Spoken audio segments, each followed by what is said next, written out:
Good morning, my dear students. As you know, we were doing chapter number 10, International Business. हम international business कर रहे हैं chapter number 10. ये chapter बच्चा last chapter है आपकी बुक का इंटरनेशनल बिजनेस. ठीक है बच्चा, इसमें हम मीनिंग पढ़ चुके हैं इंटरनेशनल बिजनेस का. इंटरनेशनल बिजनेस का मीनिंग क्या होता है? Buying and selling of the goods beyond the geographical limits of country. ठीक है, इसको क्या बोलते हैं? एक्सटर्नल ट्रेड भी बोलते हैं, also known as external trade. This is also known as external trade and buying and selling of the goods beyond the geographical limits of the country. 3 types के होते हैं, ये आपको बताया था मैंने कल. एक्सपोर्ट, इंपोर्ट और एंटरपोर्ट. ये चीजें हम पढ़ चुकी हैं. एक्सपोर्ट का मतलब क्या होता है? Selling of the goods to foreign country. Import means buying of the goods from the foreign country. Entrepot का मतलब क्या होता है? एंटरपोर्ट का मतलब होता है री एक्सपोर्ट. एंटरपोर्ट का मतलब क्या होता है? री एक्सपोर्ट. इसमें क्या करा हमने एक बार गुड्स इंपोर्ट तो कर ली बट कंजप्शन के लिए नहीं करी. इंपोर्ट किस चीज के लिए करी है? एक्सपोर्ट करने के लिए करी है दूसरी कंट्री में.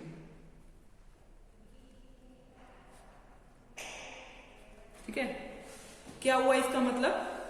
Refers to import of the goods not for consumption in a home country but for exporting them to another country. ठीक है. सेकेंड थिंग, हमने नेचर पढ़ लिया. किसका? नेचर ऑफ एक्सटर्नल ट्रेड पढ़ लिया. नेचर में हम पढ़ा था कि 2 कंट्रीज इन्वॉल्व होती हैं, है ना बच्चा, और पेमेंट इन फॉरेन करेंसी देना होता है. और इसके बाद हमने पढ़ा प्रॉब्लम्स. इसके बाद हमने क्या पढ़ी? प्रॉब्लम्स पढ़ी ऑफ इंटरनेशनल बिजनेस. क्या क्या प्रॉब्लम्स आती हैं इंटरनेशनल बिजनेस में? इंटरनेशनल बिजनेस में क्या क्या प्रॉब्लम्स आती हैं?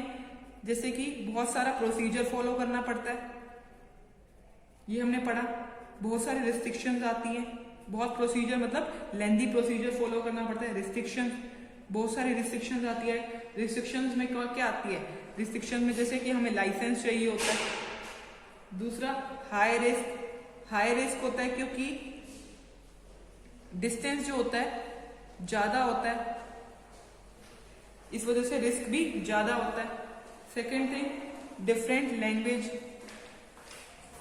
हम इसमें डिफरेंट लैंग्वेज यूज करते हैं क्योंकि दोनों कंट्री की अलग अलग लैंग्वेज होती है. दूसरा, अरेंजमेंट ऑफ फॉरेन करेंसी पढ़ा हमने. फॉरेन करेंसी का अरेंजमेंट भी करना पड़ता है क्योंकि अगर हम इंपोर्ट कर रहे हैं तो हमें क्या करनी होती है? पेमेंट करनी पड़ती है फॉरेन करेंसी की, जिसकी वजह से हमें अरेंजमेंट भी करना पड़ता है फॉरेन करेंसी का. ठीक है, अब हमने ये चैप्टर इंटरनल ट्रेड इतना ही पढ़ा था. इससे पहले वाला चैप्टर हमने पढ़ा था इंटरनल ट्रेड, पढ़ा था ना.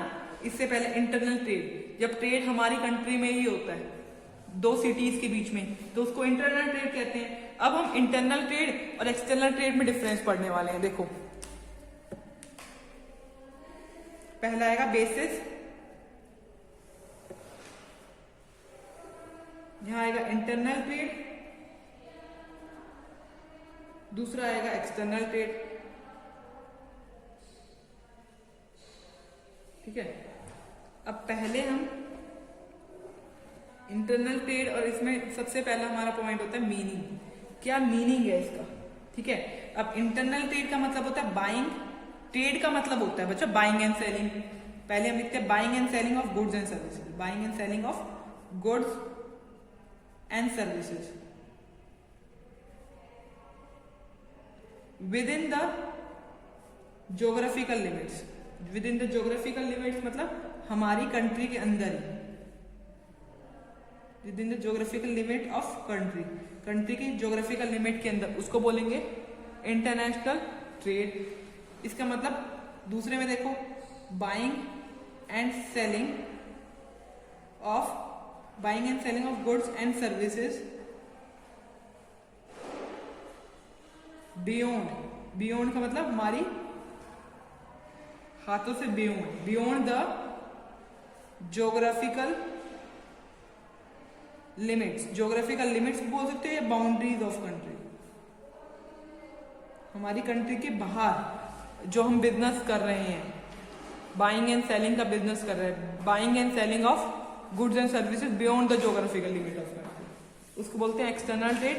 Buying and selling of the goods and services with in the geographical limits, country के अंदर कर रहे हैं तो इंटरनल ट्रेड, कंट्री के बाहर कर रहे हैं बाइंग एंड सेलिंग तो external trade. First clear point. अगला कंट्रीज इन्वॉल्व, इसमें देखो ओनली वन कंट्री इन्वॉल्व होती है, only one country is involve, एक ही कंट्री इन्वॉल्व होती है, ओनली वन कंट्री, एक ही कंट्री इन्वॉल्व होती है, क्योंकि इसमें सिटी टू सिटी भी बोल सकते हो ना, हो सकता है, जैसे मैंने बताया था हरियाणा से सामान भेज रहे हैं दिल्ली पे, तो सिटी टू सिटी हुई, एक ही कंट्री तो है, इंडिया में ही तो हो रहा है ये सब कुछ, ठीक है। अब देखो इसमें मिनिमम कम से कम 2 कंट्री होनी चाहिए, मिनिमम 2 कंट्रीज, 2 कंट्री होनी चाहिए, एक से ज्यादा भी हो सकती है,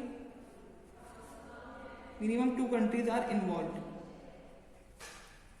थर्ड पॉइंट में रिस्क, इंटरनल ट्रेड का रिस्क बताओ, लेस होता है, हमारी कंट्री के अंदर हमारा डिग्री ऑफ रिस्क जो होगा वो कम होगा, हमें सामान खराब होने की संभावना इसमें कम होगी, इसमें हाई रिस्क होगा, high degree of risk is involve. क्यों high degree of risk involve होगा? क्योंकि इसमें जो डिस्टेंस होगा ना हम सामान बेचने का हमारा वो ज्यादा होगा और हमें सामान शिप में भेजना होगा, तो डैमेज होने का खतरा भी ज्यादा होगा, डैमेज होने का खतरा भी ज्यादा होगा इसमें, है ना। तो रिस्क इसमें ज्यादा होता है और इसमें कम होता है। अब करेंसी यूज में देखो, इसमें होम करेंसी ही यूज होएगी। अगर दिल्ली और हरियाणा की कोई करेंसी अलग थोड़ी ना, इसमें हम रुपीज ही तो यूज कर रहे हैं, तो होम करेंसी ही यूज हो रही है, ठीक है। इसमें देखो, इसमें पेमेंट करनी है, पेमेंट कब करेंगे? अगर हमने कोई चीज इंपोर्ट करी तो हम पेमेंट कर रहे हैं, तो पेमेंट भी हमें फॉरेन करेंसी में करनी पड़ेगी। अगर हमने एक्सपोर्ट करा कोई सामान, मतलब हमने सामान सेल ऑफ करा, ठीक है, दूसरी कंट्री में, फॉरेन करेंसी, जो हमारे पास आएंगे हम रिसीव करेंगे अगर हम, तो वो भी फॉरेन करेंसी हमें मिलेगी। तो पेमेंट बोल सकते हो और रिसीव क्या करते हैं हम? फॉरेन करेंसी ही रिसीव करते हैं और फॉरेन करेंसी में ही पेमेंट करनी होती है हमें, ठीक है। अब देखो procedure involve,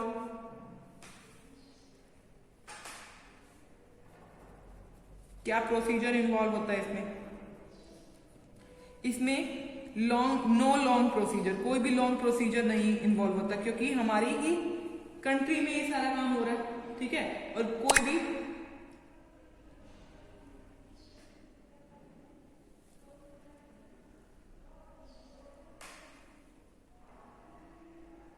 no long procedure, बहुत बड़ा प्रोसीजर फॉलो नहीं करना पड़ता, इसमें लॉन्ग प्रोसीजर इन्वॉल्व करना पड़ता है।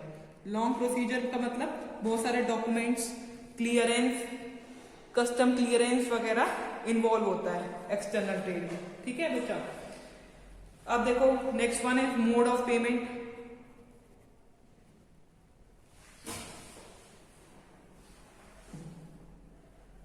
मोड ऑफ पेमेंट में अगर हमें पेमेंट करनी है, इंटरनल ट्रेड में अगर हमें पेमेंट करनी है तो कैसे करेंगे हम? इंटरनल ट्रेड में अगर हमने कोई सामान लिया अपनी कंट्री में, तो हम कैश में पेमेंट भी कर सकते हैं और चेक में भी पेमेंट कर सकते हैं, ठीक है। बट इसमें पेमेंट कैसे करेंगे? Payment through bill of exchange, bill of exchange use होगा इसमें, या पेमेंट करेंगे बैंक के थ्रू, ठीक है। Next point, legal rules.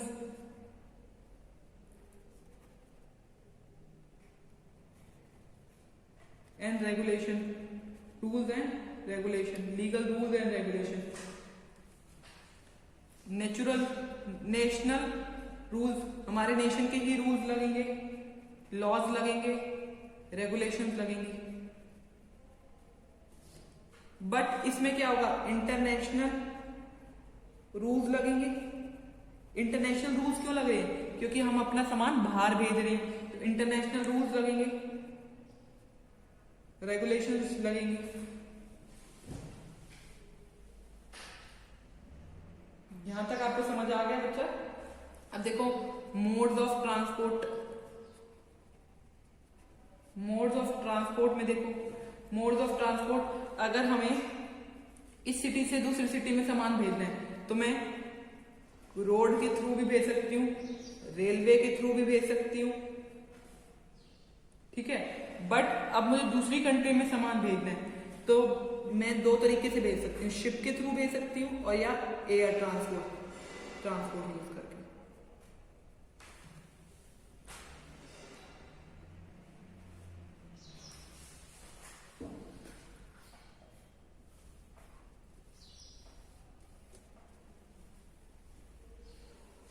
Next thing, cost involve,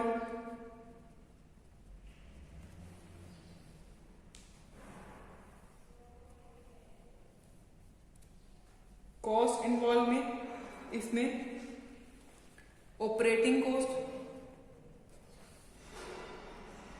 of internal trade is lower. Operating cost मतलब अगर मुझे कुछ बिजनेस चलाना है तो मुझे ऑपरेट करना है तो ऑपरेटिंग कॉस्ट लगती है, of internal trade is lower. जो ऑपरेट करना है अगर मुझे बिजनेस अपना, तो operating cost of external trade is higher. Operating cost of external trade is higher, क्यों? क्योंकि इसमें लॉन्ग डिस्टेंस इन्वॉल्व होता है।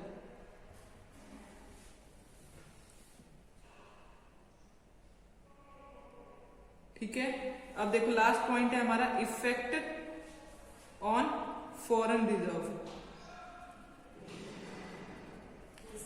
इंटरनल ट्रेड का मतलब क्या होता है, जब हमारी, बच्चा हम क्या पढ़ रहे थे, इफेक्ट ऑन फॉरेन रिजर्व, जिससे आपको पता है कि इंटरनल ट्रेड में फॉरेन रिजर्व का कोई भी रोल नहीं होता। क्यों?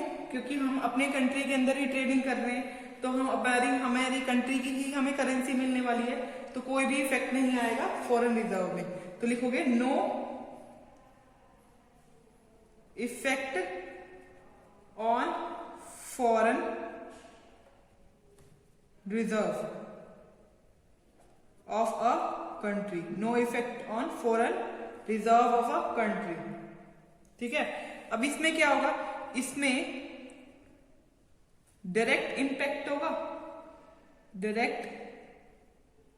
Direct impact on the foreign reserve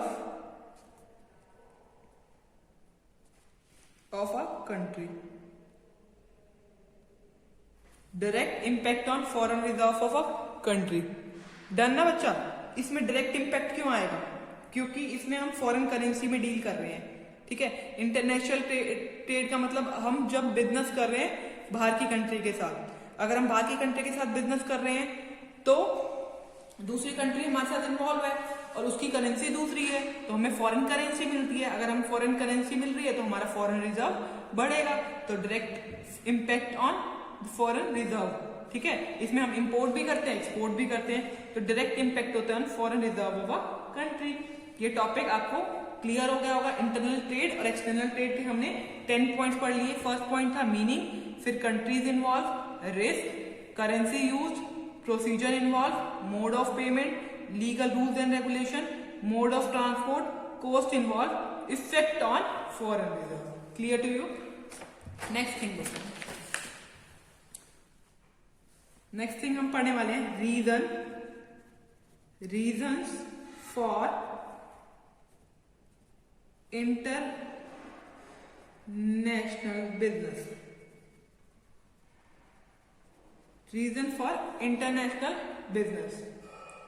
international business करने के हमारे क्या रीजन है? पहला reason, the countries cannot produce equally well or cheaply all that they need. पहला रीजन इंटरनेशनल बिजनेस का, the countries can not produce equally well और cheaply all the need. अगर हमें कोई चीज की जरूरत है तो जरूरी नहीं है कि हमारी कंट्री की कॉस्ट भी वही है उस कंट्री की। देखो बच्चा, चीपली ऑल दे नीड, जैसे अगर मुझे कोई कार है वो परचेज कर रहे हैं हम बाहर की कंट्री से, मतलब एक्सटर्नल ट्रेड कर रहे हैं, वो कार जो है हमें बाहर की कंट्री से हमें 20 करोड़ की पड़ रही है, बट अगर हम वो अपनी कंट्री में परचेज कर रहे हैं वो कार तो वो 40 करोड़ की पड़ रही है। तो 20 करोड़ का डिफरेंस हो रहा है अगर हम बाहर से परचेज मीन्स इंपोर्ट कर रहे हैं, अगर हम बाहर से इंपोर्ट कर रहे हैं तो 20 करोड़ का फर्क पड़ रहा है। तो चीपली ऑल दे नीड, अगर उनको कार की कोई जरूरत है, कार की या कोई भी आइटम की अगर हमें जरूरत है, तो अगर हमें चीपली मिल रही है बाहर से तो हम बाहर से इंपोर्ट कर लें। Cheaply all they need, the countries do not produce equally. और कई बार क्या होता है कि हमारी कंट्री की डिमांड ज्यादा होती है सप्लाई से। अगर हमारी कंट्री की डिमांड ज्यादा है सप्लाई से, सप्लाई हमारी कंट्री में कम है और डिमांड ज्यादा है, और इतना हम सामान प्रोड्यूस नहीं कर पाए हैं, इतना हमने सामान इतना प्रोड्यूस नहीं करा है, तो हमने क्या करा, हमें बाहर की कंट्री से सामान लेना पड़ा, हमें बाहर की कंट्री से इंपोर्ट करना पड़ा। अगर हम प्रोड्यूस नहीं कर पाए जितनी हमारी डिमांड है तो हमें क्या करना पड़ा, इंपोर्ट करना पड़ा। अगर हमें कोई चीज बाहर से सस्ती मिल रही है, 20 करोड़ की कोई भी चीज हमें सस्ती मिल रही है तो हमने इंपोर्ट कर ली वो चीज, ठीक है। अब देखो, हम कार की जगह कोई एग्जांपल और भी ले सकते हैं, कोई विमान का भी एग्जांपल ले सकते हैं, ठीक है। Second,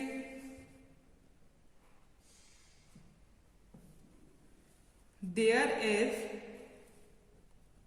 unequal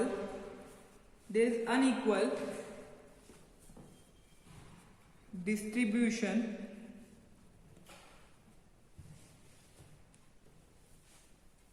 of natural resources among different countries.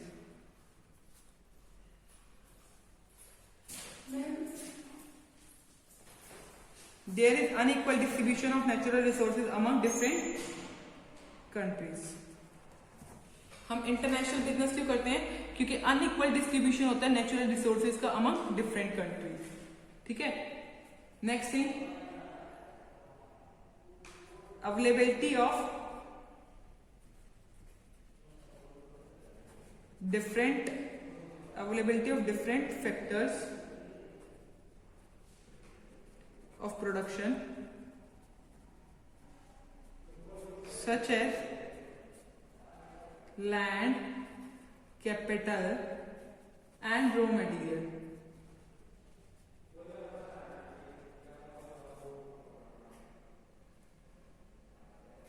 differ among different nations. एक रीजन ये भी होता है इंटरनेशनल बिजनेस का, क्योंकि इंटरनेशनल बिजनेस करने का, क्योंकि availability of different factors of production, जैसे डिफरेंट फैक्टर ऑफ प्रोडक्शन में क्या आता है, land, capital, raw material, differ करती है अमंग नेशन टू नेशन। हो सकता है इस नेशन में लैंड की अवेलेबिलिटी जैसे हमारी कंट्री में ज्यादा है, ठीक है, बट दूसरी कंट्री में हो सकता है कैपिटल ज्यादा हो, पैसा ज्यादा हो उस कंट्री में, तो इस वजह से हमें क्या करना पड़ता है, इंटरनेशनल बिजनेस करना पड़ता है, ठीक है। क्यों? Due to different factors of production.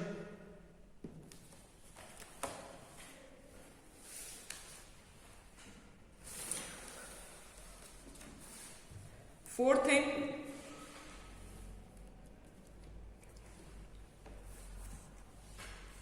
Fourth thing is difference in labor productivity and production cost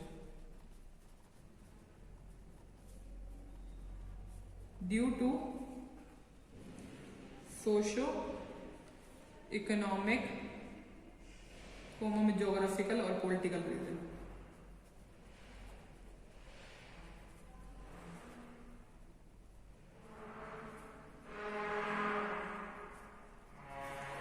One of the reason for international business is difference in labor, productivity and production cost. हो सकता है हमारी country में अगर हम वो business करते हैं तो उसकी प्रोडक्शन कॉस्ट ज्यादा लगे, हो सकता है हमारी कंट्री में अगर हम बिजनेस कर रहे हैं वो उस चीज की लेबर कॉस्ट ज्यादा लग रही, बट दूसरी कंट्री में अगर वही चीज हम कर रहे हैं तो उसकी प्रोडक्शन कॉस्ट भी कम लग रही है, लेबर कॉस्ट भी कम लग रही है, इसी वजह से हम इंपोर्ट कर रहे हैं वो चीज. ठीक है, ड्यू टू डिफरेंस क्यों होता है लेबर प्रोडक्टिविटी और इसमें, ज्योग्राफिकल रीजन की वजह से, पॉलिटिकल रीजन की वजह से और सोशल इकोनॉमिकल रीजन की वजह से. ठीक है,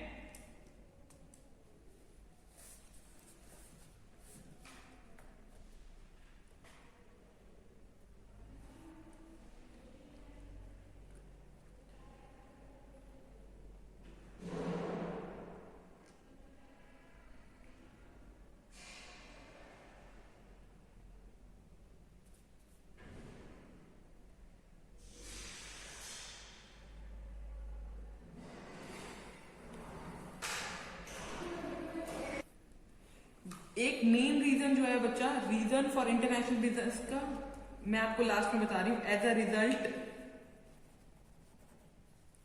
ईच कंट्री, इसको ध्यान से पढ़ना, each country find it advantageous to produce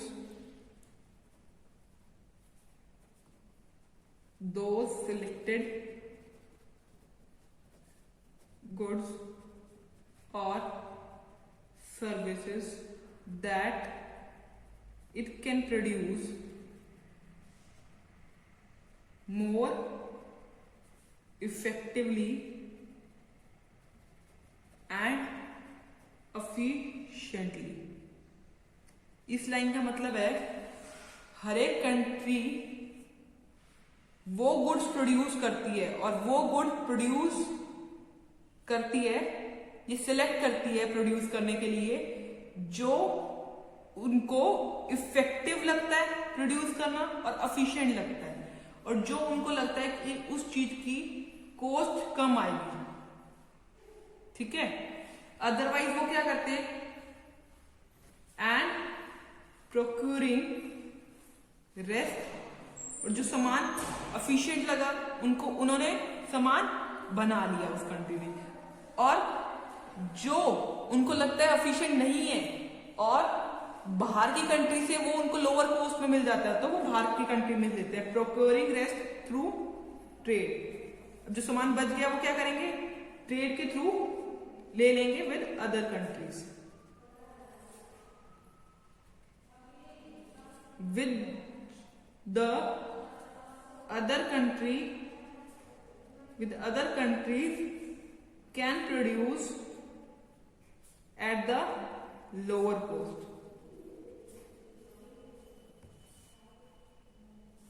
This is the main reason why countries trade with each other and engage in international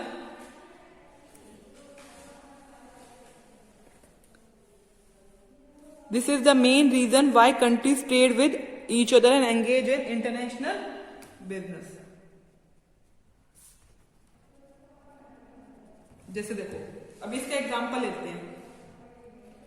जैसे कि हमारी कंट्री ने वीट प्रोड्यूस करना, इंडिया ने सोचा कि वीट प्रोड्यूस करना उनके लिए प्रोड्यूस करना बहुत आसान है और उनके लिए इफेक्टिव है और एफिशिएंट है वीट प्रोड्यूस. तो उन्होंने सिलेक्ट कर लिया गुड्स वीट, वो प्रोड्यूस कर रहे हैं इसको लोअर कॉस्ट पे, ठीक है। बट कुछ आइटम इसके अलावा जैसे बच गई, उनको लग रहा है वो उनकी कंट्री में हायर कॉस्ट पे प्रोड्यूस होंगी। कुछ आइटम है जो उनकी कंट्री में हायर कॉस्ट पे प्रोड्यूस होंगी, तो वो क्या करेंगे, वो अपनी कंट्री में प्रोड्यूस ही नहीं करेंगे। उनको पता है वो दूसरी बाहर की कंट्री से उनको लोअर कॉस्ट में मिल जाएगी, लोअर कॉस्ट में मिल जाएगी ना, उनको कम कॉस्ट में मिल जाएगी, लोअर कॉस्ट में मिल जाएगी बाहर की कंट्री से। तो वो क्या करेंगे, प्रोड्यूस नहीं करेंगे और लोअर कॉस्ट से बाहर की अनदर कंट्री से परचेज कर लेंगे। तो इनको फायदा हो गया ना। जो उनको उनकी कंट्री में लगता है इफेक्टिव है, वो अपनी कंट्री में प्रोड्यूस कर लेंगे, और जो उनको लगता है कि बाहर की कंट्री से उनको फायदा हो रहा है, लोअर कॉस्ट में मिल जाती है, तो वो बाहर की कंट्री से ले लेते हैं। इस वजह से इंटरनेशनल ट्रेड करना इंपॉर्टेंट है।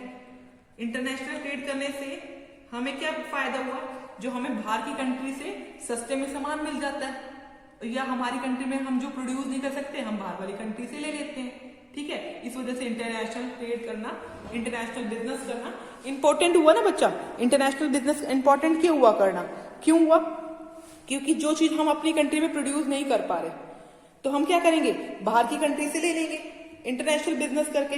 और जो हमारी कंट्री में ज्यादा कॉस्ट लग रही है और हम बाहर की कंट्री में वो लोअर कॉस्ट पे बन रहा है, तो बाहर वाली कंट्री से ले लेंगे, ठीक है। समझे बच्चा। आज हमने क्या पढ़ा, आज हमने इंटरनेशनल ट्रेड में डिफरेंस पढ़ा, इंटरनेशनल ट्रेड और एक्सटर्नल ट्रेड में, इंटरनेशनल ट्रेड और एक्सटर्नल ट्रेड में डिफरेंस पढ़ लिया इन दोनों में। नेक्स्ट थिंग हमने रीजन फॉर पढ़े इंटरनेशनल ट्रेड बिजनेस के, ठीक है। मेन रीजन आज हमने ये वाला लास्ट वाला पढ़ा। As a result each country find advantages to produce those selected goods और services that it can produce more effectively और इफिशिएंटली। जो एफिशिएंटली और इफेक्टिवली प्रोड्यूस कर सकते हैं वो प्रोड्यूस कर लेते हैं वो। एंड प्रोक्योरिंग रेस्ट, जो बच जाएंगी वो through trade with other country, वो खरीद लेंगे।